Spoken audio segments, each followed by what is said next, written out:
مرحبا، وصفتنا لليوم هي الكباب الهندي على الطريقة السورية الأصلية.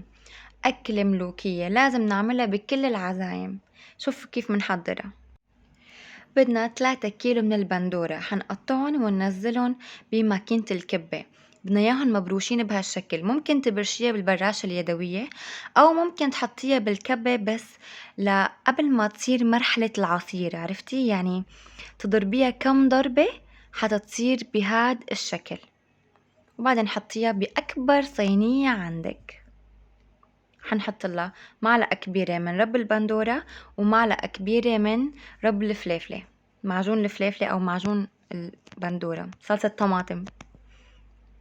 حنقلبهم كتير منيح لحد ما يتبلغوا كل البندورات. وهلا بقى منظبط الملح والفلفل وحنفوتها على الفرن لمدة ساعة لحتى تتعقد شوي البندورة، درجة حرارة مثلا 180.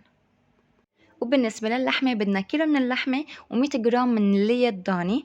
100 جرام يعني نص كوب إلا معلقة كبيرة. وحنحط ملح وفلفل حسب الرغبة ونعملها بهالشكل. وهلأ بدنا نعمل خلطة البصل. حنجيب 4 بصلات كبار ونقطعهم جوانح، ونجيب طنجرة ونحط فيها كمان 100 جرام من الدهنة،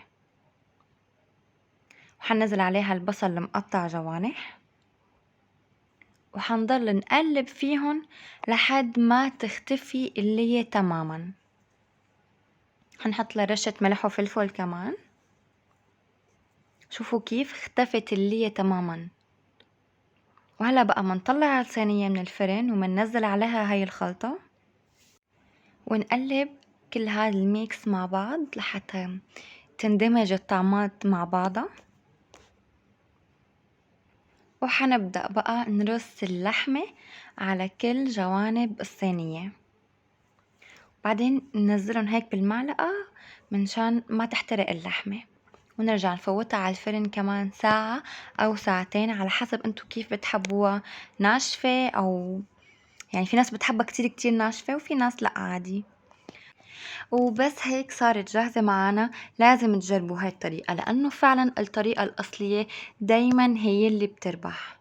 جربوها وقولوا لي رأيكم، ولا تنسوا تتابعوني على التيك توك والفيسبوك والإنستغرام، رح أترك لكم اللينكات تحت. باي.